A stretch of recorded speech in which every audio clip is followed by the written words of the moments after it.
తెలంగాణ ఉద్యమకారులను గుర్తించి గౌరవించేందుకు ప్రభుత్వం కసరత్తు చేస్తుంది. దీనిపై ప్రభుత్వం ఇప్పటికే కేశవరావు నేతృత్వంలో కమిటీ వేసింది. ఆ కమిటీ ఇవాళ అన్ని పార్టీల ప్రతినిధులతో సమావేశమై సూచనలు స్వీకరించింది. కమిటీ సమావేశానికి సంబంధించిన వివరాల్ని మా ప్రతినిధి నగేష్ చారి అందిస్తారు. నగేష్ చారి,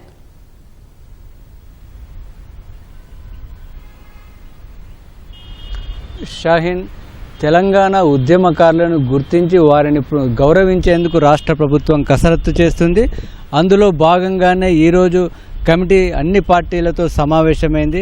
అయితే రాష్ట్ర వ్యాప్తంగా ఉన్నటువంటి ఉద్యమకారులను, అంటే తొలి దశ ఉద్యమం, అదేవిధంగా మలి దశ ఉద్యమం, రెండు దశల్లోనూ తెలంగాణ రాష్ట్ర సాధన కోసం పోరాడినటువంటి తెర వెనుక, అదేవిధంగా ప్రత్యక్షంగా పరోక్షంగా పాల్గొన్న వారందరినీ కూడా గుర్తించి వారందరినీ ఏ విధంగా గౌరవించాలి, వారికి ఎలాంటి పురస్కారాలు ప్రోత్సాహకాలు ఇవ్వాలనేది ప్రభుత్వం దీనికోసం కసరత్తు చేస్తుంది. అటు తొలి దశ ఉద్యమంలో కానీ మలి దశ ఉద్యమంలో కానీ రాష్ట్ర వ్యాప్తంగా ఎంతోమంది తెలంగాణ రాష్ట్ర సాధన కోసం పోరాడారు. ప్రత్యేక రాష్ట్రం కోసం అనేక మంది అనేక దశల్లో అనేక కోణాల్లో ప్రయత్నం చేశారు. ఆ క్రతువులో కొంతమంది అమరులయ్యారు, మరికొంతమంది క్షతగాత్రులయ్యారు, కొంతమంది జైలు పాలయ్యారు, మరికొంతమంది కుటుంబాలకు దూరం అయ్యారు, ఉద్యోగాలు పోగొట్టుకున్నారు. అంటే కేవలం ప్రత్యక్షంగా అలా ఉన్నవారితో పాటు పరోక్షంగా కూడా మరికొంతమంది కవులు కళాకారులు భావజాల వ్యాప్తి చేశారు. ఈ విధంగా అనేక మంది ఈ మహా ఉద్యమంలో పాల్గొన్నారు. కాబట్టి వారందరినీ కూడా తమందరినీ గుర్తించాలని గత కొంతకాలంగా తెలంగాణలో ఉన్నటువంటి ఉద్యమకారులు, కవులు, కళాకారులు, న్యాయవాదులు, ఉద్యోగ సంఘాలు, జర్నలిస్టులు, మేధావులు అందరూ కూడా ప్రభుత్వాన్ని డిమాండ్ చేస్తూ వస్తున్నారు. ఈ క్రమంలో కాంగ్రెస్ పార్టీ ఈ అంశాన్ని మేనిఫెస్టోలో కూడా పెట్టింది. కళాకారులను, తెలంగాణ ఉద్యమకారులను గుర్తిస్తామన్నారు.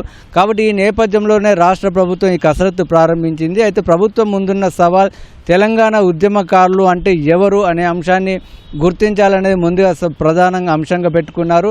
అయితే ఈ ఉద్యమకారులను గుర్తించడం ఒక మొదటి అంశం. గుర్తించిన తర్వాత ఎవరెవరిని ఏ విధంగా ప్రోత్సహించాలనేది మరో అంశంగా ప్రభుత్వం కసరత్తు చేస్తుంది. అంటే ముందుగా అమరులైన వారి కుటుంబాలను ఆదుకోవడం, అదేవిధంగా కొంతమంది జైలు పాలయ్యారు, కొంతమంది తీవ్రంగా గాయాల పాలై ఇప్పటికీ జీవితంలో కొంత ఇబ్బంది పడుతున్న పరిస్థితులు ఉన్నారు, లేదా మరికొంతమంది ప్రత్యక్షంగా కాకుండా పరోక్షంగా కూడా పాల్గొన్నారు. కాబట్టి ఎవరిని ఏ దశలో ఏ విధంగా వారిని ప్రోత్సహించాలి, ఎలాంటి పురస్కారాలు ఇవ్వాలి, నగదు రూపంలో ఇవ్వాలా, లేక భూములు కేటాయించాలా, లేక ఇంకా ఏ విధంగా చేయాలనేది ప్రభుత్వం ఆలోచిస్తుంది. అందులో భాగంగానే ఈ ఎక్సర్సైజ్ అంతా చేయడం కోసం కేశవరావు నేతృత్వంలో ప్రభుత్వం ఒక కమిటీని ఏర్పాటు చేసింది. అందులో మంత్రి పొన్నం ప్రభాకర్, అదేవిధంగా ప్రభుత్వ అద్దంకి దయాకర్, ఎమ్మెల్సీ కోదండరాం, మాజీ ఎమ్మెల్సీ రాములు నాయక్, అదేవిధంగా కాంగ్రెస్ పార్టీ సీనియర్ నేత ఉద్యమకారుడు మోతి శోభన్ రెడ్డి ఇందులో సభ్యులుగా ఉన్నారు. ఆ కమిటీ ఇప్పటికే అధికారుల నుంచి కొంత సమాచారం సేకరించింది.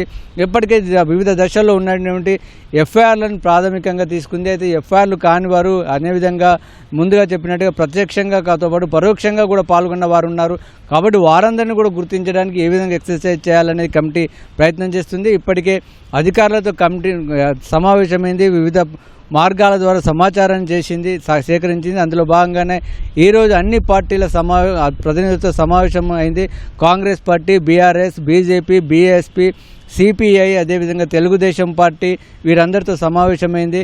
మరోసారి కూడా సమావేశం కావాలని నిర్ణయించింది. ఈరోజు వైఎస్ఆర్ సిపి, అదేవిధంగా సిపిఎం పార్టీ నేతలు హాజరు కాలేదు. అయితే కేవలం అంటే ఈ ఎలక్షన్ కమిషన్ ముందు గుర్తింపు పొందిన రాజకీయ పార్టీలే కాకుండా అనేక మంది సంఘాలు, అదేవిధంగా వివిధ అసోసియేషన్లు కూడా ఇందులో పాల్గొన్నాయి. కాబట్టి పార్టీలతో పాటు వారందరినీ కూడా సమావేశం కావాలని ఈరోజు సమావేశంలో నిర్ణయించారు.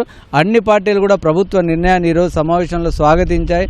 అయితే కళాకారులను గుర్తించేటప్పుడు ఎలాంటి వివక్ష లేకుండా పార్టీలకు అతీతంగా అందరినీ కూడా గుర్తించాలి. వారిని ఏ విధంగా తగిన విధంగా గౌరవంగా సమాజంలో రాష్ట్ర వ్యాప్తంగా ఉండే ఒక గౌరవం ఉండే విధంగా వాళ్ళని ప్రోత్సహించాలని అన్ని పార్టీలు సూచించాయి. దీనికి అన్ని వర్గాలతో సమావేశం కావాలని, అన్ని వర్గాల నుంచి సమాచారాన్ని సేకరించి ఎక్కడా కూడా వివక్ష లేకుండా, వివాదం లేకుండా అన్ని పార్టీల నుంచి ఆమోదయోగ్యంగా ఉండే విధంగా చేయాలని అన్ని పార్టీలు కోరాయి. ప్రభుత్వం కూడా అంగీకరించింది.